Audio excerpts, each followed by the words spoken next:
अस्सलाम वालेकुम जी। क्या हाल हैं बच्चों, कैसे हैं आप लोग? ठीक ठाक हैं? तो सुनाएं, PSL 6 जो आया है आपका एंथम, उसका तो आप लोगों ने बड़ा मजाक उड़ा लिया। ठीक है, तो आज ज़रा थोड़ा सा पढ़ाई के बारे में भी डिस्कस कर लो। टॉपिक जो हमारा है आज का बच्चों वो है हेलोजिनेशन ऑफ अल्केन्स। तो स्टार्ट करने लगे हैं हेलोजिनेशन ऑफ अल्केन्स के बारे में। तो बड़ा आसान टॉपिक है और बड़ा भी बिल्कुल भी आप लोगों ने परेशान नहीं होना। ये जो हेलोजिनेशन ऑफ अल्केन्स है इसमें ज़्यादातर बच्चे परेशान होते हैं फ्री रेडिकल मैकेनिज़्म को लेके। तो बड़ा सिंपल है, बस आप लोगों ने थोड़ी सी तवज्जो करनी है और ये सेकंड्स में हो जाना है आपका हेलोजिनेशन ऑफ अल्केन्स। तो शुरू करते हैं। हेलोजिनेशन ऑफ अल्केन जो है ना, बेसिकली बच्चों वो एक सब्स्टिट्यूशन रिएक्शन है। It is a substitution reaction, substitution of alkane, यानी कि ये एक ऐसा रिएक्शन है जिसमें अल्केन के एक हाइड्रोजन की रिप्लेसमेंट हो जाती है। जो अल्केन का हाइड्रोजन होता है उसकी रिप्लेसमेंट हो जाती है हेलोजिन के साथ। इसमें यह होता है कि जैसे फॉर एग्ज़ाम्पल हम कोई टीम सेलेक्ट करते हैं और टीम के अंदर हमें कोई एक इंसान, कोई एक स्टूडेंट जो है वो पसंद नहीं आता, तो हम उसको रिप्लेस करके दूसरे को बुला लेते हैं, उसको साइड पे कर देते हैं, यानी कि एक को रिप्लेस करके दूसरे को ले आना। तो इसे हम कहते हैं रिप्लेसमेंट। तो बच्चों हेलोजिनेशन ऑफ अल्केन्स, इसे हम कहते हैं कि replacement of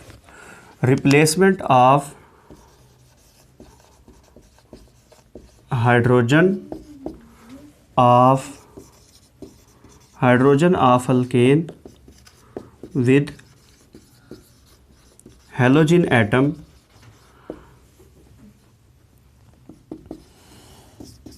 is called halogenation of alkanes, is called halogenation of alkanes। तो अब ये जो रिएक्शन होते हैं हेलोजिनेशन ऑफ अल्केन्स, ये हमारे पास फोटोकेमिकल रिएक्शन होते हैं और in the presence of sunlight होते हैं। As these reactions proceeds, as these reaction proceeds at high temperature, या तो ये हाई टेम्परेचर पे होते हैं, at high temperature or in sunlight, या फिर ये सनलाइट की प्रेजेंस में होते हैं, in sunlight. That's why these reactions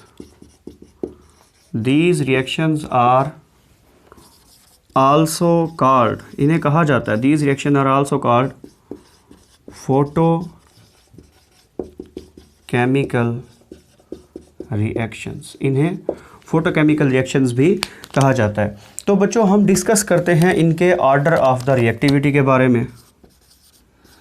order of the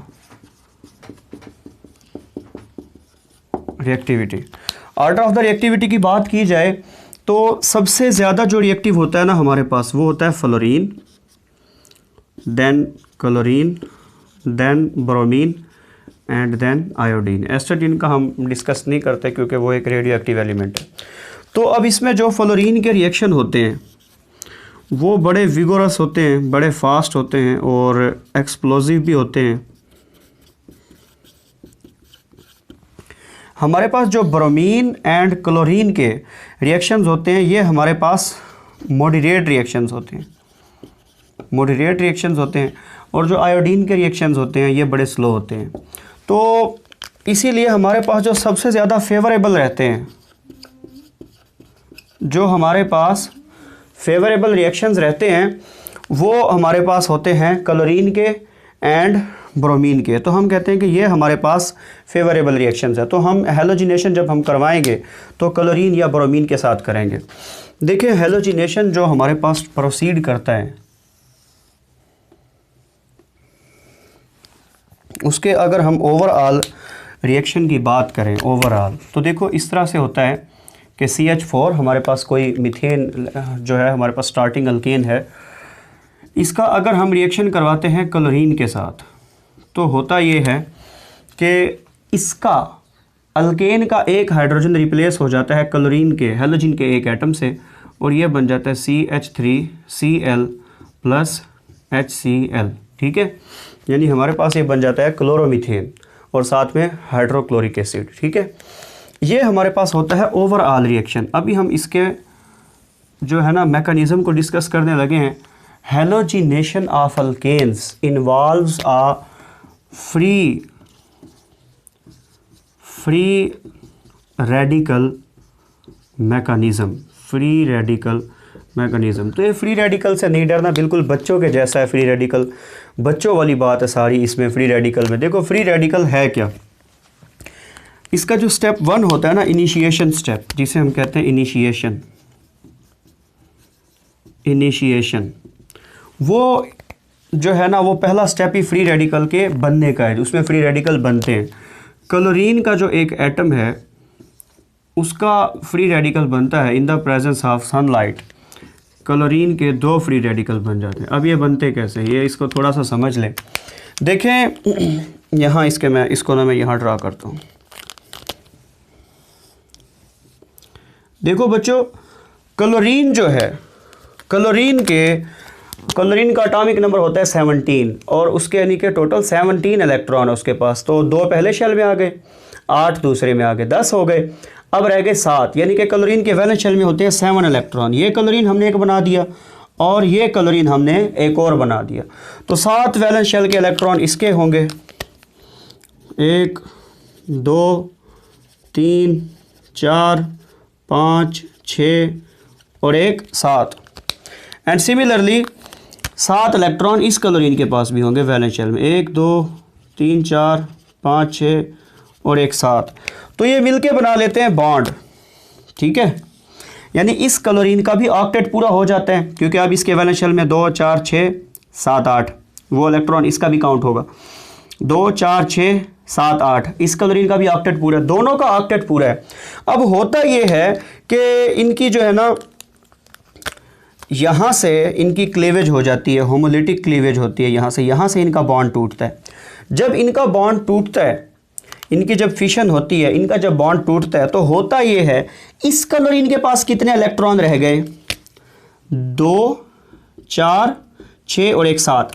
odd number of electron, odd number of electrons. An atom having odd number of electrons will be said free radical. तो हम इसे कहते हैं free radical. और इस chlorine को देखो, इसके पास भी 2 4 6 और 1 7 इलेक्ट्रॉन रह गए, तो इसके ऊपर भी आ गया फ्री रेडिकल, यानी इसे भी हम कहेंगे अब ये एक फ्री रेडिकल बन चुके। फ्री रेडिकल्स इतने रिएक्टिव क्यों होते हैं? फ्री रेडिकल्स के रिएक्टिव होने की वजह ये होती है कि देखो, अब आपको पता है क्लोरीन जो है ना वो अकेली नहीं रह सकती, क्योंकि इसने बॉन्ड बनाना ही बनाना है। तो इसीलिए जब इस पर फ्री रेडिकल आते हैं तो बहुत ज़्यादा रिएक्टिव हो जाती है। इसीलिए फ्री रेडिकल जल्दी रिएक्ट करते हैं, क्योंकि वो अनस्टेबल होते हैं। जो भी चीज़ अनस्टेबल होगी वो रिएक्ट करने की कोशिश करेगी, ठीक है। तो अब आपको क्लोरीन के फ्री रेडिकल की तो समझ आ गई ना। तो क्लोरीन का बन गया हमारे पास फ्री रेडिकल। नेक्स्ट हम पढ़ते हैं प्रोपागेशन।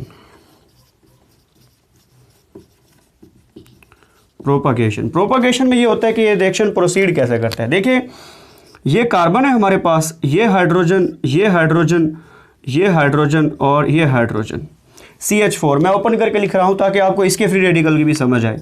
तो अब इसके ऊपर एक फ्री रेडिकल का अटैक होता है और वो इस तरह से होता है कि अब ये जो फ्री रेडिकल है इसके पास है 7 इलेक्ट्रॉन, इसे तो चाहिए अपने 8 इलेक्ट्रॉन, इसे किसी से कोई मतलब नहीं। अब देखो, कार्बन के वैलेंस शेल में टोटल होते हैं 4 इलेक्ट्रॉन, 6 इसका एटॉमिक नंबर होता है, 2 पहले में आ गए, 4 लास्ट में आ गए, 1 2 3 और 4। इसने अपना ऑक्टेट पूरा किया हुआ है 4 हाइड्रोजन्स के साथ।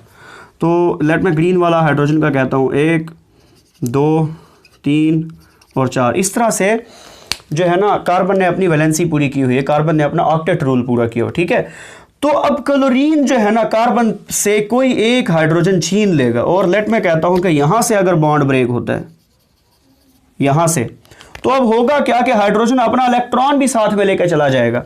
जब हाइड्रोजन अपना इलेक्ट्रॉन लेकर चला जाएगा वो मिलेगा इस क्लोरीन से।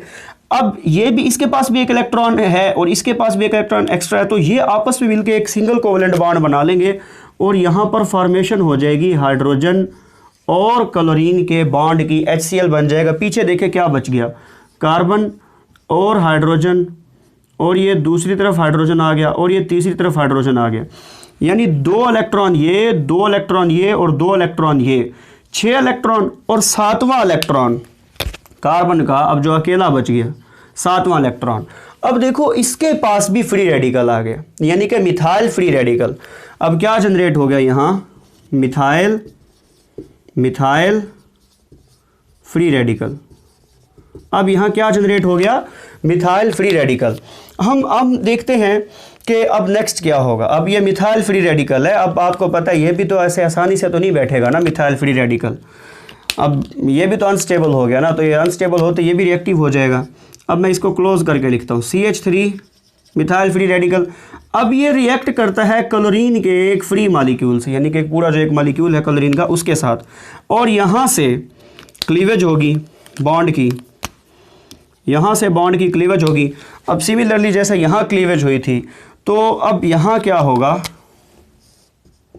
यहाँ क्या होगा, एक क्लोरीन का जो फ्री रेडिकल है और CH3 का जो फ्री रेडिकल, मिथाइल का फ्री रेडिकल, यहाँ से क्लोरीन का फ्री रेडिकल, ये आपस में मिलकर CH3Cl क्या बना लेंगे, क्लोरोमीथेन बना लेंगे। और अब ये जो एक अलग से टूटा, ये क्लोरीन का एक बन गया फ्री रेडिकल, अगेन एक फ्री रेडिकल की जनरेशन होगी। लास्ट हमारे पास जो इसका स्टेप आता है, ये खैर आगे प्रोसीड करता है, लेकिन बहरहाल हम देखते हैं कि आखिर इसकी टर्मिनेशन कैसे होगी। ये रिएक्शन क्या सारी ज़िंदगी ऐसे ही चलते रहते हैं या इनका कहीं पर स्टॉप भी होता है।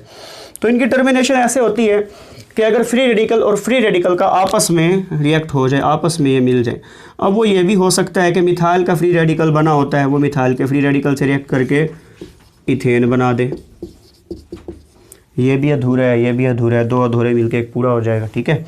ये भी हो सकता है कि मिथाइल का एक फ्री रेडिकल क्लोरीन के फ्री रेडिकल से मिलके क्लोरोमीथेन बना दे, ये पॉसिबिलिटी भी है।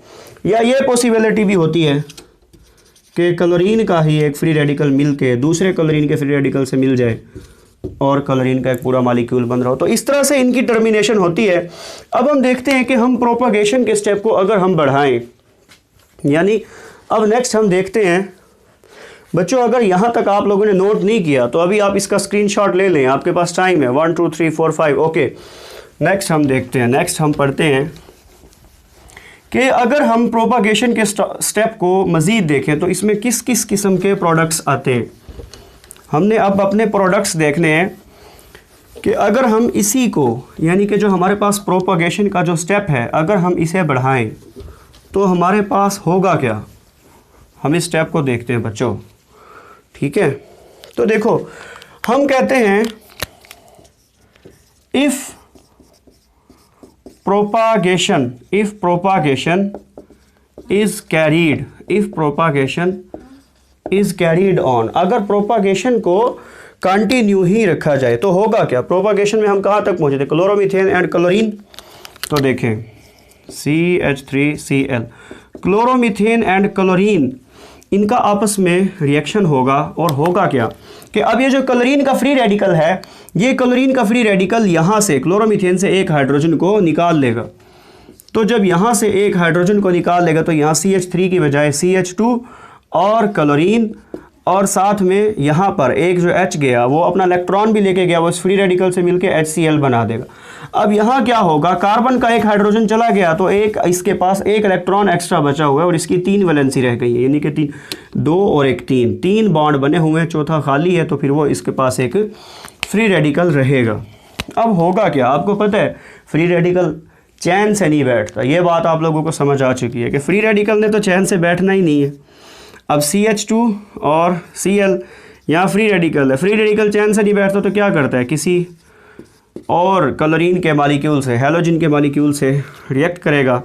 अब CH2Cl ये जो है, ये जो इस क्लोरीन का जो पूरा मॉलिक्यूल है इसकी क्लीवेज करवा देगा, और यहाँ से फिर इस पर जो आया हुआ है CH2, एक और क्लोरीन आ जाएगा CH2Cl2, और क्लोरीन का एक फ्री रेडिकल जनरेट हो जाएगा, ठीक है।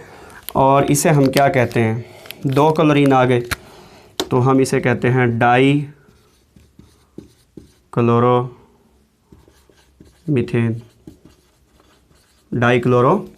ठीक है। तो यानी कि एक प्रोडक्ट हमारे पास आ गया डाईक्लोरोमीथेन। रिएक्शन मज़ीद आगे प्रोसीड होगा, CH2Cl2, अब ये जो क्लोरीन का फ्री रेडिकल है अब ये रिएक्ट करेगा, ठीक है। अब क्लोरीन का फ्री रेडिकल करेगा, उसने इसके अंदर से ही हाइड्रोजन निकालना है डेफिनेटली। तो जब वो एक हाइड्रोजन यहाँ से निकालेगा तो एक तो HCl बनेगा, और कार्बन के पास 4 बॉन्ड बने हुए थे ना, 2 और 2 4, अब कार्बन के 3 बॉन्ड रह जाएंगे, CH और Cl2, और यहाँ पर इसका आ जाएगा एक फ्री रेडिकल, क्योंकि इसने 3 बॉन्ड बना लिए, 2 4 6 इलेक्ट्रॉन और 7वां ये, ठीक है। अब होगा क्या, अब ये इसके साथ तो रिएक्ट नहीं करेगा ना। बच्चे पता क्या गलती करते हैं, वो कहते हैं यार हम ना इसको ऐसे ही घुमा देते हैं, वो समझते हैं शायद कुछ है ही नहीं, और वो इसी का दोबारा रिएक्शन करवाते हैं, काम खत्म भाई, ऐसे कैसे कर रहे हो। अब ये रिएक्ट करेगा जैसे हमने यहाँ पर देखा था, फ्री रेडिकल जो है अब इसके साथ नहीं करेगा, इससे क्या क्या कहा कि इससे वो रिएक्शन करेगा। अब जो CHCl2 है, यहाँ पर जो फ्री रेडिकल है ये एक और क्लोरीन के मॉलिक्यूल से रिएक्ट करेगा, और फिर क्या होगा, अब देखें ये इसकी यहाँ से क्लीवेज करवा देगा, अब इसका फ्री रेडिकल ख़त्म हो जाएगा। CHCl2 था, एक और क्लोरीन आ गया Cl3, और यहाँ से एक फ्री रेडिकल की जनरेशन हो गई, ठीक है। हाँ, अब इस रिएक्शन को आप आगे प्रोसीड करवाएंगे। CHCl3 ये हमारे पास क्या बन गया, 111 ट्राइक्लोरोमीथेन, या फिर हम इसे कहेंगे, इसका जो एक कॉमन नेम है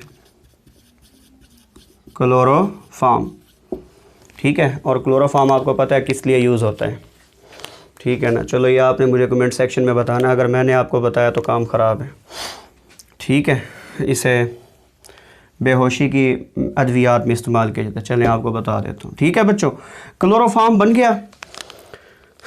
अब क्या होना है कि अगेन अब रिएक्शन स्टार्ट होगा, CHCl3 क्लोरोफॉर्म और फ्री रेडिकल का रिएक्शन होगा। फ्री रेडिकल इसे जीने थोड़ा देगा, तो फ्री रेडिकल इस पर अटैक करेगा और इसका एक हाइड्रोजन निकाल लेगा, HCl बना देगा। अब जब इसका एक हाइड्रोजन चला जाएगा तो ये क्या बच जाएगा, CCl3, इस पर आ जाएगा फ्री रेडिकल, ठीक है। और अब ये क्या होगा, आपको पता है ये तो अब इसका तो कुछ ये बिगाड़ नहीं सकता ना HCl का, तो फिर ये क्या करेगा, CCl3 इस पर जो फ्री रेडिकल है ये क्लोरीन के ही एक मॉलिक्यूल से जुड़ेगा, और इसकी क्लीवेज इस तरह से होगी कि ये जो क्लोरीन है ये फिर इसके साथ मिलेगा, CCl4 फ्री रेडिकल ख़त्म हो जाएगा, और इसका CCl3 पर जो फ्री रेडिकल था कार्बन पे वो ख़त्म हो जाएगा, और एक फ्री रेडिकल की नेक्स्ट पे जनरेशन हो जाएगी। ये जो है CCl4 ये हमारे पास कहलाता है 1111 टेट्राक्लोरोमीथेन, या फिर हम इसे सिंपली टेट्राक्लोरोमीथेन पढ़ते होते हैं, ठीक है। बड़ा एक इम्पोर्टेंट पॉइंट है ये जो है ना, CHCl3 ये हमारे पास होता है, यूज़ होता है एज आ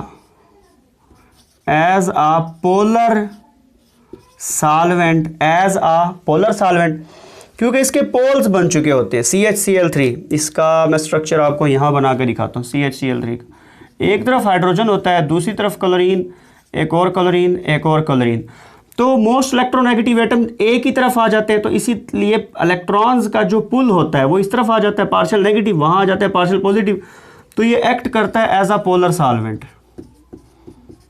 ये एक्ट करता है एज आ पोलर सॉल्वेंट। और यहाँ पर जो CCl4 है, अब यहाँ ये सिमेट्रिकल इसकी ज्योमेट्री होती है, अब CCl4 है तो ये एक्ट करता है एज आ नॉन पोलर, ये एक्ट करता है एज आ नॉन पोलर सॉल्वेंट। इसे हम यूज़ करते हैं एज आ नॉन पोलर सॉल्वेंट, और इसे यूज़ करते हैं एज आ पोलर सॉल्वेंट, ठीक है बच्चों। तो ये हमारे पास सारे का सारा जो था ना फ्री रेडिकल मैकेनिज़्म था, हेलोजिनेशन ऑफ अल्केन, हम लोगों ने पढ़ा है। एंट्री टेस्ट का क्वेश्चन बताता हूँ आपको यहाँ से। एंट्री टेस्ट में एक तो एंट्री टेस्ट का क्वेश्चन और एक बोर्ड का क्वेश्चन, ठीक है।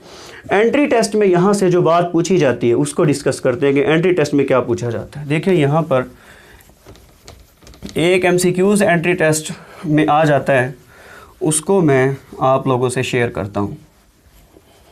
एंट्री टेस्ट में एक MCQs आता है कि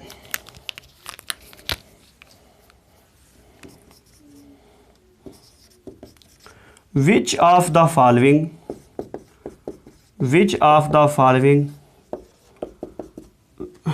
will give reaction in dark। ये जो हमारे पास हेलोजीन्स होते हैं ये सारे के सारे इन the presence of sunlight reaction देते हैं, लेकिन यहाँ ऑप्शंस होंगे आपके पास, फ्लोरीन होगा, क्लोरीन होगा, ब्रोमीन होगा एंड आयोडीन होगा। तो बच्चों फ्लोरीन एक ऐसा सब्सटेंस है, एक ऐसा एलिमेंट है जो हमारे पास डार्क में भी रिएक्शन देता है, क्योंकि इसके रिएक्शन जो है बड़े विगोरस होते हैं, ठीक है। तो ये डार्क में भी रिएक्शन देता है, बाकी सारे के सारे लाइट में रिएक्शन देते हैं। ये MCAT का क्वेश्चन है, फ़िलहाल मुझे इसका ईयर याद नहीं है कि ये कब आया है। एक बोर्ड का एक बड़ा इंपॉर्टेंट MCQs है जिसे बच्चे अक्सर गलत करके आते हैं।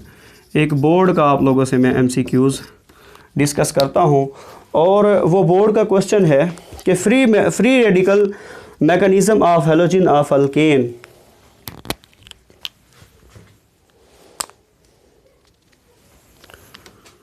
Free radical mechanism FRM, free radical mechanism of alkanes followed bye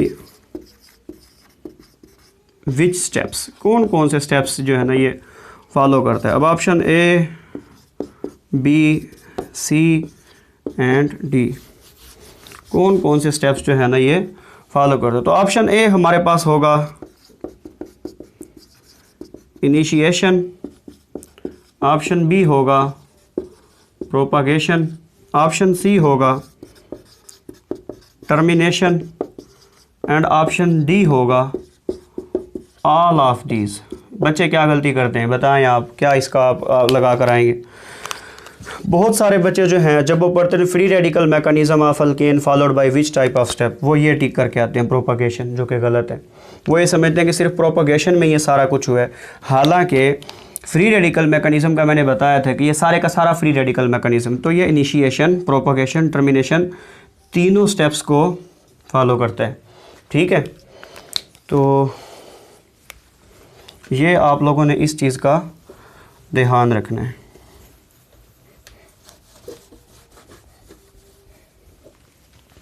देख लें बच्चों, कोई बात ना समझ आई हो तो आप अभी देख लें, कहीं पर कोई इशू आ रहा हो तो, ठीक है।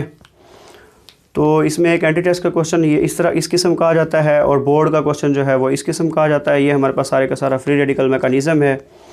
इसमें अगर आप लोगों को कोई इशू है तो आप अभी मुझे बताएं। अच्छा बच्चों, इसमें एक और बात लास्ट में मैं आप लोगों को बताता हूँ कि ये जो रिएक्शन है वो सिंथेटिकली वैल्यूएबल नहीं होता। उसकी वजह ये है कि पेपर में क्वेश्चन आ जाता है कि why this reaction is not synthetically valuable. भाई ये जो रिएक्शन है सिंथेटिकली वैल्यूएबल नहीं होता, क्योंकि ये जो रिएक्शन है ये एक चेन रिएक्शन है। चेन रिएक्शन होने की वजह से होता कि बहुत सारे प्रोडक्ट्स आते हैं, क्लोरोमीथेन बनता है, डाइक्लोरोमीथेन बनता है, ट्राइक्लोरोमीथेन बनता है, टेट्राक्लोरोमीथेन बनता है। तो प्योरीफिकेशन नहीं रहती, बहुत सारे प्रोडक्ट्स आते हैं। चेन रिएक्शन होने की वजह से जो प्रोडक्ट्स हमारे पास आते हैं वो इम्प्योर आते हैं, प्रोडक्ट्स जो हमारे पास आते हैं वो इम्प्योर होते हैं। तो सिंथेटिकली जो है ना इसकी कोई ख़ास वैल्यू नहीं है, ठीक है बच्चों। यहाँ तक अगर आप लोगों को कोई बात नहीं समझ आई तो आप मुझसे व्हाट्सएप पे कांटेक्ट करके कोई बात पूछ सकते हैं। मेरा नंबर गिवन होगा डिस्क्रिप्शन बॉक्स में, या फिर आप लोग मुझसे कमेंट सेक्शन में पूछ सकते हैं। अपना ख्याल रखें। अगर आप लोगों को वीडियो अच्छी लगी है तो बच्चे लाइक करें, कमेंट करें, शेयर करें। तो अगर आपने वीडियो से थोड़ा सा भी कुछ सीखा तो आप लाइक करें। इनसे कुछ होता नहीं है, बस ये एक अप्रिसिएशन होती है ताकि हम और मज़ीद आप लोगों के लिए अच्छी से अच्छी वीडियो बनाएं। अपना ख्याल रखें।